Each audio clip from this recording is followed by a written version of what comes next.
नमस्कार. सर्वप्रथम सर्वांना श्री स्वामी समर्थ, सद्गुरू स्वामी समर्थ. तुम्हा सर्वांचे आपल्या आम्ही स्वामींचे दास या स्वामीमय चॅनलमध्ये मनापासून स्वागत आहे. स्वामी तुम्हा सर्वांच्या सर्व इच्छा पूर्ण करोत एवढीच स्वामींच्या चरणी प्रार्थना करते आणि आपल्या आजच्या या नवीन आणि सुंदर व्हिडिओला पुन्हा एकदा नव्याने सुरुवात करते. भक्तांनो, आज मी तुम्हाला अमरावतीमधील गोवराई या भागात राहणाऱ्या स्वामी सेवेकरी ताई सौ प्रिया घनश्याम घोडविंदे या स्वामी सेवेकरी ताईंचा अत्यंत भयानक, प्रत्येकाच्या अंगावर शहारे आणणारा एक दिव्य अनुभव आज मी तुम्हाला त्यांच्याच शब्दात सांगणार आहे.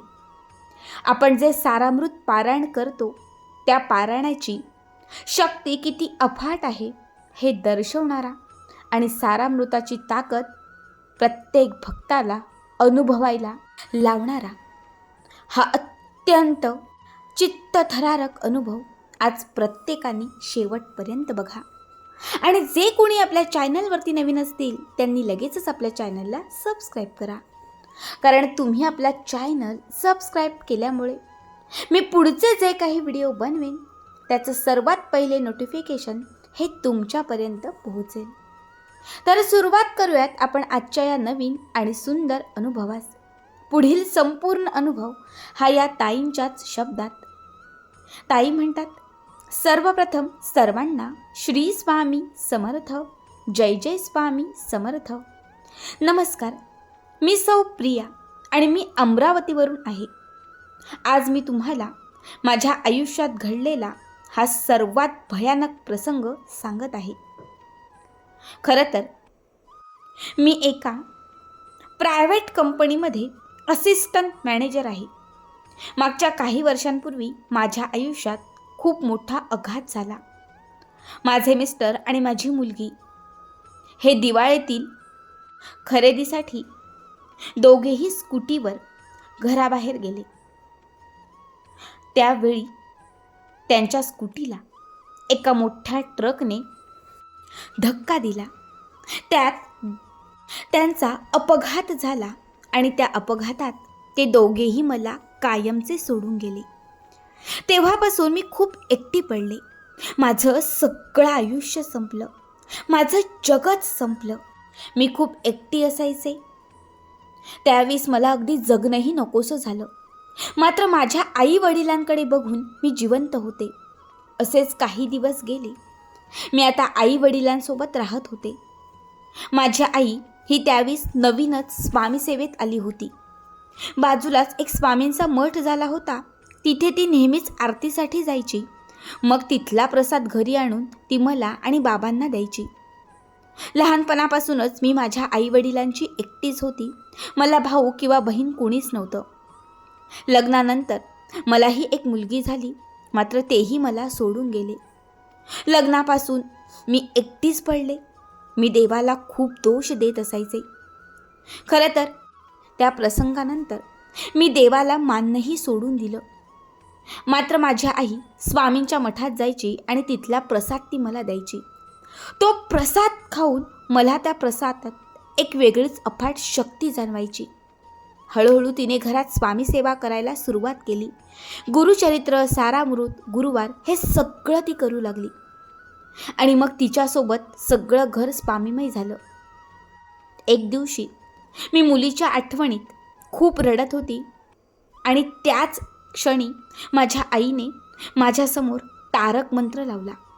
त्या दिवशी मी पहिल्यांदाच तो मंत्र ऐकला. तो मंत्र ऐकून मला माझ्या मनाला स्वामींची ओढ लागली.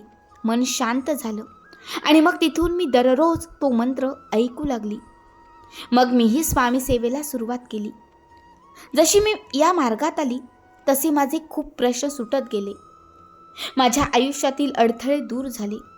खरं तर मी एकटीच किती दिवस असं एकटं आयुष्य जगणार, म्हणून माझे आईवडील मला दुसऱ्या लग्नासाठी समजावू लागले.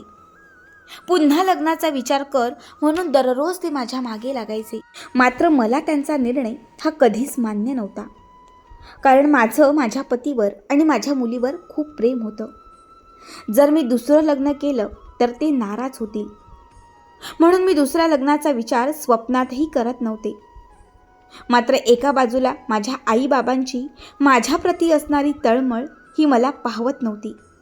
त्या दिवशी गुरुवार होता. माझ्या लग्नासाठी मला एक स्थळ आलं, मात्र मी ते स्थळ नाकारलं.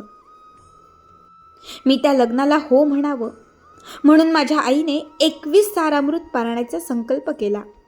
मनक्यात गॅप असूनही ती नित्यनियमाने स्वामींसमोर बसून सारामृत वाचत होती.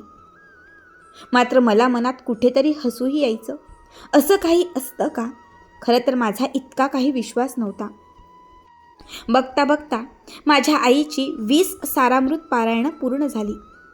मात्र मी अजूनही माझं मत बदलत नाही हे पाहून ती खूप नाराज झाली. स्वामी, तुम्ही काहीतरी चमत्कार घडवाल अशी माझी अपेक्षा होती, असं ती स्वामींसमोर दररोज बोलायची. तिचं हे वाक्य मी दररोज ऐकायचे, मात्र मी त्याकडे नेहमीच दुर्लक्ष करायचे. 20 पारायणं पूर्ण झाल्यावर त्या दिवशी आईचं 21वं म्हणजे शेवटचं पारायण होतं. तिने उद्यापनासाठी काही लहान मुलांना घरात बोलावलं होतं. गोडाचा नैवेद्य तिने छान केला. पक्वान्नाचं तिने ताट केलं. सायंकाळी 4च्या सुमारास स्वामींना नैवेद्य अर्पण करून मग मुलांनाही ग्रहण केला. सगळं काही आटोपल्यावर मुलं आपापल्या घरी निघून गेली. मीही असंच मोबाईल बघत होती. आई अशीच घरातील कामं आवरत होती. तितक्यातच माझ्या लक्षात आलं की स्वामींच्या समोर जी पूजा मांडली होती तिथे फुलांची एक रास होती आणि तिथे काहीतरी चमकत आहे. मी तिथे नीट पाहिलं तर मला काहीतरी हलताना दिसलं. मी आईला आवाज दिला. आईसुद्धा कामं टाकून माझ्यासमोर निघून आली. मी आईला म्हटलं, आई मला काहीतरी इथे दिसत आहे. जेव्हा आम्ही दोघींनी नीट बघितलं तर आम्हाला तिथे एक साप दिसला.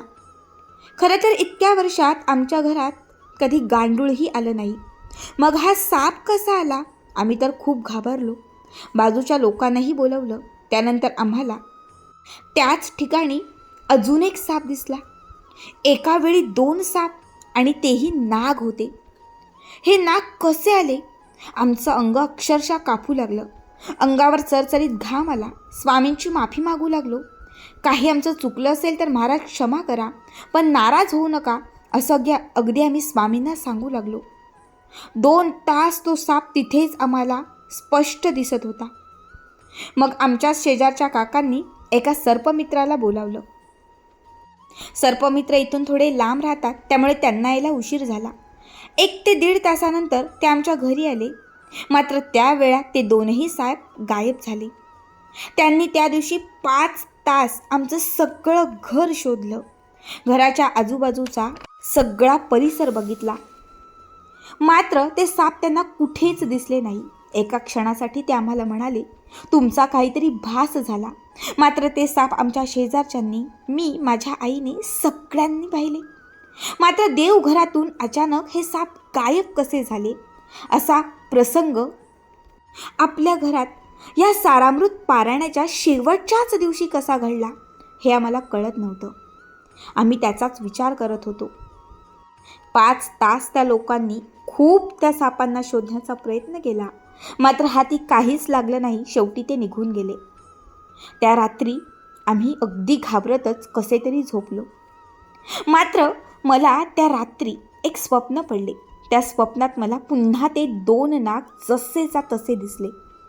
मात्र त्याच एक नागात मला माझ्या मुलीचं रूप, तर दुसऱ्या नागात माझ्या पतीचं रूप मला दिसत होतं आणि ते मला भेटण्यासाठी त्या रूपात आले होते. त्या स्वप्नात ते दोघेही मला, तू आयुष्याची नवीन सुरुवात कर, तू लग्न कर असं मला समजावत होते. आम्ही कायम तुझ्या सोबत असू, मात्र तू तुझ्या आयुष्यात पुढे जा. तू जर आयुष्यात पुढे गेलीस तरच आम्हाला मोक्ष मिळेल, नाहीतर आम्ही मुक्त होणार नाहीत असं ते मला सांगत होते. मी 5:30 वाजता झोपेतून दचकून उठले आणि जेव्हा मला जाणवलं ते स्वप्न होते, माझ्या अंगावर चरचरीत घाम होते. मग मी माझ्या आईबाबांशी बोलली. आणि घडलेलं सगळं त्यांना सांगितलं. तेव्हा मलाही कळून चकले ते साप म्हणजे स्वामींनी पाठवलेले माझ्यासाठी सर्वात मोठे आणि दिव्य दृष्टांत होते. आता मला सगळं कळून चुकलं. मग मीही आईबाबांसाठी आणि माझ्या पती आणि माझ्या मुलीसाठी त्या लग्नाला होकार दिला. बरोबर जे स्थळ माझ्या आधी आले होते, ज्यासाठी मी नाकारले होते, त्यांना आईवडिलांनी निरोप पाठवला. 15 दिवसांनी बरोबर गुरुवार होता आणि त्याच दिवशी माझे लग्न फिक्स झाले. त्यानंतर पुढच्याच फेब्रुवारीमध्ये माझे लग्न पार पडले आणि त्याही दिवशी गुरुवारच होता. ताई म्हणतात आज माझ्या लग्नाला 3 वर्ष पूर्ण झाली. खरंच आज आयुष्य खूप सुखकर झाले आहे आणि हे फक्त स्वामींमुळे. माझी मुलगी, माझे पती त्या दिवशी अगदी अचानक माझ्या स्वप्नात आले आणि माझं संपूर्ण आयुष्य बदलून गेले. ही कृपा आणि ही लीला झाली ती फक्त स्वामींमुळे. खरंच स्वामींनी माझ्या आयुष्यात मला खूप काही दिले. स्वामींचे असंख्य चमत्कार ऐकले होते, मात्र त्या दिवशी माझ्या डोळ्यांनी तो चमत्कार पाहिला आणि त्या दिवसापासून माझ्या आयुष्यात असंख्य चमत्कार घडून गेले. खरंच स्वामी म्हणतात ना, हम गया नहीं जिंदा है, या वाक्याची आम्हाला पुरेपूर प्रचिती आली. ज्या घरामध्ये मी लग्न होऊन आले आहे तिथे देखील आता सगळेच स्वामी भक्त आहेत. सगळे स्वामींची सेवा करतात आणि सगळे स्वामींना खूप मानतात. फक्त कधी कधी एका गोष्टीचं वाईट वाटतं की आधीच मला स्वामी भेटले असते तर माझ्या आयुष्यात माझे पती आणि माझी मुलगी आजही कायम असती. मात्र कधीकधी असंही वाटतं तो प्रसंग झाला नसता तर कदाचित मला स्वामी मिळालेच नसते. म्हणतात ना, स्वामी नशिबात यायला नशीब लागतात. आणि आज वाटते की खरंच मी तेवढी नशीबवान नक्कीच आहे. मग तर खरंच या ताईंचा अनुभव अद्भुत होता. तुम्हाला हा अनुभव कसा वाटला नक्की कमेंट करा आणि असेच पुढचे अनुभव पाहण्यासाठी चॅनलला सबस्क्राईब करा.